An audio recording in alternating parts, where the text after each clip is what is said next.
Confirmado. Flamengo vaza a escalação. Torcida revoltada. Tite fica putaço ao ser cobrado. Mas eu vou começar falando, claro, da tabela da Libertadores, especificamente Grupo E.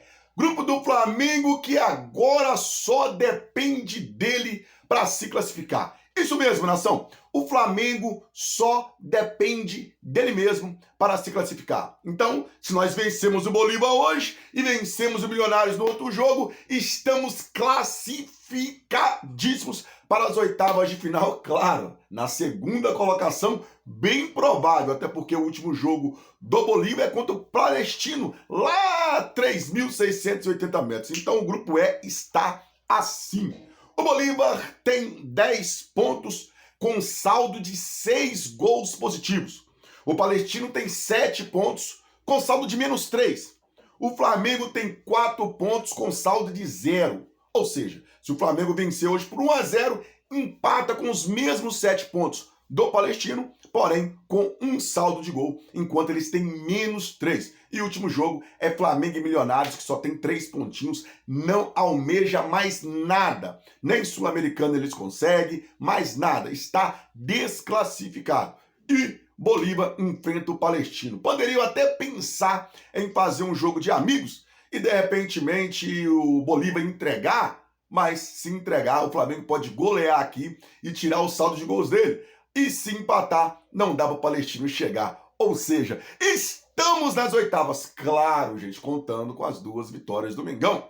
E aí já tem uma pressão, porque o próprio técnico Tite ficou revoltadaço. O próprio técnico Tite, ele ficou putaço ao ser cobrado.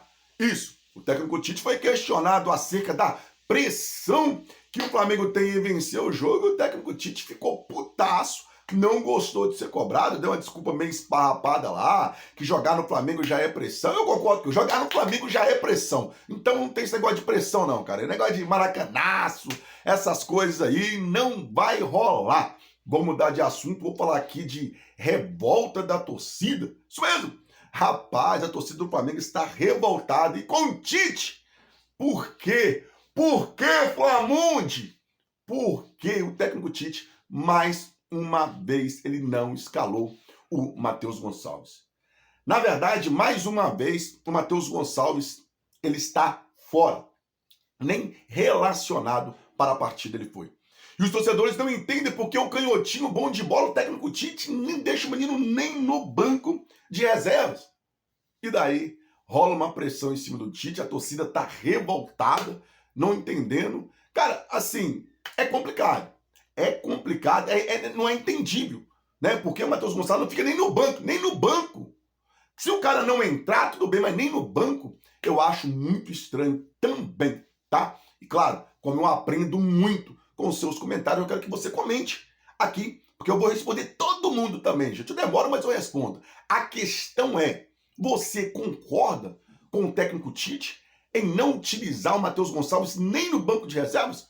Ou você tá na parte da revoltado com a torcida, porque o técnico Tite não usa o jogador? A verdade é que os empresários dele já marcaram uma reunião com o Flamengo e nessa reunião eles vão pedir, na verdade, ou meio que obrigar o Flamengo a emprestar o jogador. E dizem que se por acaso o Flamengo não emprestar o jogador para que ele possa ter rodagem, minutagem, eles vão entrar até na justiça, rapaz.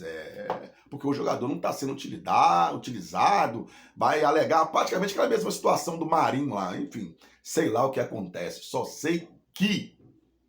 Comente aí, o que vocês acham disso aí? Uma coisa que eu sei é que o Flamengo tem alguns motivos para a gente ter meio que a certeza que vai dar tudo certo, né? Até porque jogador barrado no Flamengo, só o Matheus Gonçalves, tá, gente? Não, mas comente aí, sério mesmo, jogador barrado no Flamengo, você concorda com o jogador ser barrado? Não concorda com o jogador ser barrado? Dá essa força. A última derrota do Flamengo no Maracanã em Libertadores foi pro Peñarol lá em 2009. Já foram 25 jogos com 14 vitórias do Mengão. Claro, o Flamengo também tem um artilheiro do Brasil, que é o Pedro. Meus amigos. E contra times bolivianos, até hoje no Maracanã, foram 7 jogos. 6 vitórias e um empate. Ou seja, o Flamengo tem 3 grandes motivos aí para a gente acreditar numa vitória, né? A última derrota no Maracanã foi lá em 2009, 25 jogos aí, foi pro Peñarol. Contra times bolivianos, 7 jogos, 6 vitórias e um empate. Temos aí o Dom Pedrón, o artilheiro do Brasil no ano, com 16 gols. Vou falar agora que, confirmado, Flamengo vaza a escalação. Gente, eu até cansei de falar X9 vaza a escalação. Né? Agora eu falo, confirmado, Flamengo vaza a escalação. Por quê? Porque o Flamengo joga hoje, hoje, às 21h30, mais conhecido como 9h30 da noite, horário de Brasília. E essa escalação vazou na segunda-feira. Aí eu fico pensando, por que eu falei que o Flamengo vaza a escalação? Porque essa escalação é vazada de dentro do Flamengo. O jornalista que dá a escalação é porque alguém aqui dentro do Flamengo colocou para ele. Porque senão não tinha como ele saber. Então o Flamengo, mais uma vez, vaza a escalação. Isso é ruim. Por quê? Porque a ideia do técnico Tite era jogar com o mesmo time. Que, claro, jogou muito bem, por sinal, contra o Corinthians. Que era com o Lohan ali no lugar do Arrascaeta. Mantendo o Gerson na direita. Então, como o Arrascaeta voltou, poderia ficar essa dúvida aí. Pro técnico adversário. Nossa, a Arrascaeta vai jogar? A Arrascaeta não vai jogar? Não, vai ser o Lohan. Insistir nisso aí. E como é o Arrascaeta que vai jogar no lugar do Lohan, só na hora que entrar em campo, 1 hora antes, você divulga que vai ser o Arrascaeta.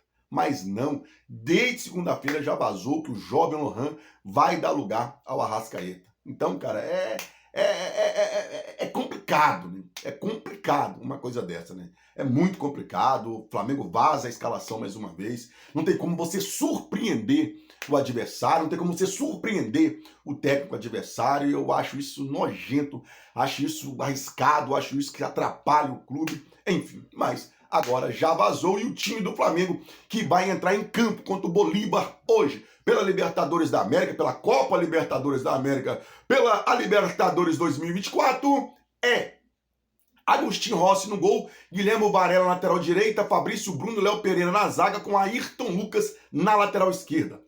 Alan e Nicolás de la Cruz, Gerson, Arrascaeta, Everton, Cebolinha e Pedro. Repetindo para você rapidinho: Rossi, Varela, Fabrício Bruno, Léo Pereira, Ayrton Lucas, Alan de la Cruz, Gerson, Arrascaeta, Cebolinha e Pedro. E claro, vou terminar o vídeo perguntando para você o seu placar. Comente aí o seu placar e se você concorda com a saída de Lohan e com a entrada de Arrascaeta. Eu tô vendo uma discussão muito grande relacionada a isso, então, claro, eu quero saber a sua opinião, até porque para mim, cara, se o Arrascaeta tiver meia boca, ele entra e o Lohan senta.